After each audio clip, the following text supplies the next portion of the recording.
వచనంలో ఈ విధంగా వ్రాయబడి ఉన్నది. మన ప్రభువుకు యేసుక్రీస్తు తండ్రి అయిన దేవుడు స్తుతింపబడును గాక.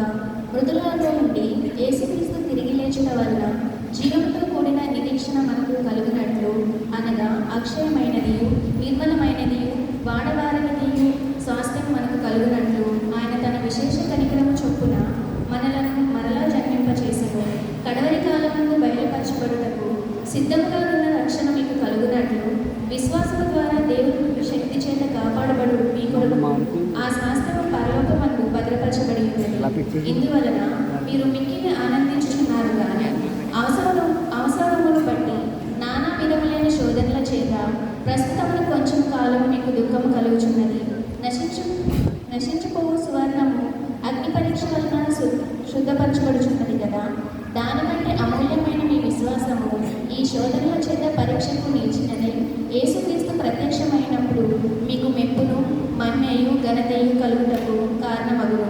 మీరు ఆయనను చూడకపోయినను ఆయనను ప్రేమించుచున్నారు.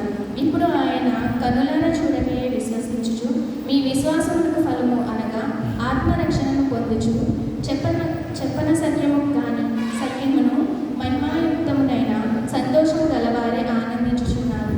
మీకు కలుగు ఆ కృపను కూర్చి ప్రవచించిన ప్రవక్తలు ఈ రక్షణను కూర్చి పరిశీలించుచు తమ యందున్న క్రీస్తు ఆత్మ క్రీస్తు విషయమై శ్రమలను గూర్చి వాటి తరువాత కలుగబోవు మహిమలను గూర్చి ముందుగా మీకు సాక్ష్యం ఇచ్చినప్పుడు ఆ ఆత్మ ఏ కాలంలో ఎట్టి కాలంలో సూచించి వచ్చెనో దానిని విచారించి పరిశోధించి పరలోకం నుండి పంపబడిన పరిశుద్ధాత్మ వలన మీకు సువార్త ప్రకటించిన వారి ద్వారా మీకు ఇప్పుడు తెలుపబడిన ఈ సంగతుల విషయమై తమ కొరకు కాదు కానీ మీ కొరకే తాము పరిచర్య చేసిన సంగతి వారికి బయలుపరచబడేను.